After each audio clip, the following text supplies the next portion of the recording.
Hello friends, स्वागत है आप सभी का एग्जाम प्लेटफॉर्म में। तो आज हम लोग शिक्षक दिवस के बारे में कुछ महत्वपूर्ण क्वेश्चन के बारे में इस वीडियो में डिस्कस करने वाले हैं। तो सबसे पहले हम लोग शिक्षक दिवस के बारे में दो शब्द जानते हैं। कहा जाता है गुरु और समुद्र दोनों ही गहरे होते हैं, पर दोनों की गहराई में एक फ़र्क होता है।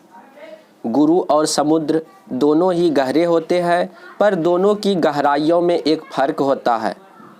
कहा जाता है समुद्र की गहराइयों में इंसान डूब जाता है, बट गुरु की गहराई में इंसान तर जाते हैं। उसी तरह से और एक शायरी के माध्यम से आप सभी को शिक्षक के महत्व के बारे में बताना चाहता हूँ। शिक्षक और सड़क दोनों एक जैसे होते हैं। शिक्षक और सड़क दोनों एक जैसे होते हैं। खुद जहाँ है वहीं पर रहते हैं। खुद जहाँ है वहीं पर रहते हैं, मगर दूसरों को उनकी मंजिल तक पहुँचा ही देते हैं। ये शिक्षक और सड़क में अंतर है। चलिए हम लोग जानते हैं शिक्षक दिवस के बारे में। तो सबसे पहले आप सभी को शिक्षक दिवस की ढेर सारी शुभकामनाएं। आप जहाँ भी है, जो आपके सबसे प्रिय शिक्षक है, उन्हें आप हमेशा की तरह सम्मान दिया कीजिए। और इस बार भी आप लोग 2022 का शिक्षक दिवस धूमधाम से मनाइए। चलिए सबसे पहले हम लोग जानेंगे कि शिक्षक दिवस आखिर क्यों मनाते हैं, कब से मनाते हैं, क्यों मनाना चाहिए। इन सारे पॉइंट पे हम लोग आज डिस्कस करने वाले हैं। तो सबसे पहले 5 सितंबर को भारत में हर वर्ष राष्ट्रीय शिक्षक दिवस के रूप में मनाया जाता है। तो 5 सितंबर का दिन है जो कि पूरे भारतवर्ष में आज के दिन शिक्षक दिवस बड़ी ही धूमधाम से मनाया जाता है। तो यहाँ पे राष्ट्रीय शिक्षक दिवस, न कि अंतर्राष्ट्रीय शिक्षक दिवस या विश्व शिक्षक दिवस, इनमें अंतर होता है। यदि विश्व शिक्षक दिवस की बात करें तो वह 5 अक्टूबर को मनाया जाता है, और राष्ट्रीय शिक्षक दिवस यानी कि राष्ट्र स्तर पर हमारे भारत देश में 5 सितंबर को मनाया जाता है। उसके बाद अगला पॉइंट है आपका, इस साल यानी कि 2022 में हम 61 एडिशन होगा, इसका संस्करण होगा राष्ट्रीय शिक्षक दिवस, जो कि सर्वपल्ली राधाकृष्णन जी का जन्म कौन सी होगा दोस्तों, 135वीं जयंती हम लोग मनाएंगे। उसके बाद है विश्व शिक्षक दिवस। इससे पहले हम लोग इस पर डिस्कस किए थे कि विश्व शिक्षक दिवस यानी कि 5 अक्टूबर को मनाया जाता है। उसके बाद है अगला आपका शिक्षक दिवस। डॉक्टर सर्वपल्ली राधाकृष्णन जी के जन्म दिवस के शुभ अवसर पर हम लोग हर एक वर्ष 5 सितंबर को मनाते हैं। यदि आपसे पूछा जाए कि फर्स्ट टाइम शिक्षक दिवस यानी कि टीचर्स डे कब सेलिब्रेट किया गया था, तो 1962 ईस्वी में फर्स्ट टाइम मनाया गया था।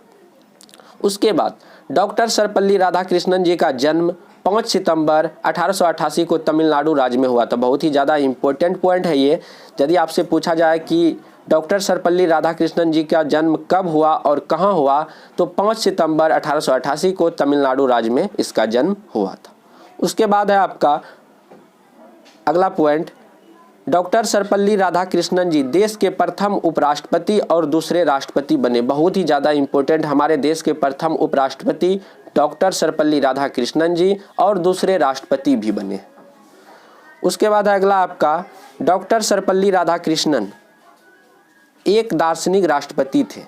तो राष्ट्रपति तो हमारे देश में बहुत हुए, बट डॉक्टर सर्वपल्ली राधाकृष्णन जी एक दार्शनिक राष्ट्रपति थे। इसे भी आप लोग याद रखेंगे। उसके बाद है 5 सितंबर को राष्ट्रीय स्तर पर शिक्षकों को सम्मानित भी किया जाता है।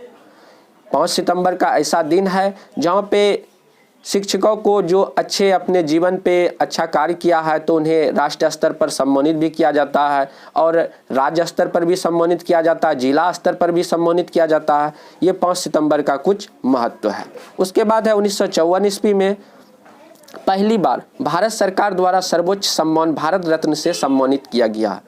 हमारे देश भारतवर्ष का यदि सबसे सर्वोच्च सम्मान होता है तो वह होता है क्या दोस्तों, भारत रत्न, जो कि सबसे पहले फर्स्ट टाइम इसका स्थापना जो हुआ था 1954 ईस्वी में, और first time doctor Sarvepalli Radhakrishnan ji को ही दिया गया था, जिसमें कि 3 व्यक्ति को एक साथ दिया गया था, श्री राजगोपालचारी और सीवी रमन। उसके बाद सर्वपल्ली राधाकृष्णन, इन तीनों को एक साथ 1954 ईस्वी में फर्स्ट टाइम भारत रत्न से सम्मानित किया गया था। उसके बाद इनकी कुछ उपलब्धियां हैं उसको भी हम लोग डिस्कस करेंगे। तो यहाँ पे जैसे आप लोग देख रहे हैं कि 1931 ईस्वी में ब्रिटिश साम्राज्य द्वारा सर की उपाधि प्रदान की गई थी। किन्हें? डॉक्टर सर्वपल्ली राधाकृष्णन जी को। 1931 से 36 तक वे आंध्र विश्वविद्यालय के वाइस चांसलर रहे थे। सन 1936 से 52 तक ऑक्सफोर्ड विश्वविद्यालय के प्रधानाध्यापक भी रहे। उसके बाद है कोलकाता विश्वविद्यालय के अंतर्गत आने वाले जॉर्ज पंचम कॉलेज के प्रोफेसर के रूप में 1937 से 1941 तक इन्होंने क्या किए? कार्य किए, अपना योगदान दिए। उसके बाद है आपका सन 1939 से 1948 तक काशी हिंदू विश्वविद्यालय के चांसलर भी रहे। उसके बाद सन 1953 से 1962 तक दिल्ली विश्वविद्यालय के चांसलर रहे। 1946 में यूनेस्को में भारतीय प्रतिनिधित्व के रूप में अपना उपस्थिति दर्ज कराई। उसके बाद डॉक्टर सर्वपल्ली राधाकृष्णन जी का निधन 17 अप्रैल 1975 को चेन्नई में हुआ। इस तरह से आप लोग इनका जन्म और निधन याद रखें। यदि निधन आपसे पूछा जाए तो 17 अप्रैल 1975 को चेन्नई में हुआ है और जन्म आपका तमिलनाडु में 5 सितंबर 1888 को इसका जन्म तमिलनाडु में हुआ था। तो इस तरह से हम लोग शिक्षक दिवस के कुछ महत्वपूर्ण टर्म को इस वीडियो के माध्यम से जाने। तो आप लोग जहां भी है शिक्षक दिवस बहुत ही धूमधाम से मनाएं। तो एक बार फिर से आप सभी को शिक्षक दिवस की ढेर सारी शुभकामनाएं। जय हिंद, जय भारत।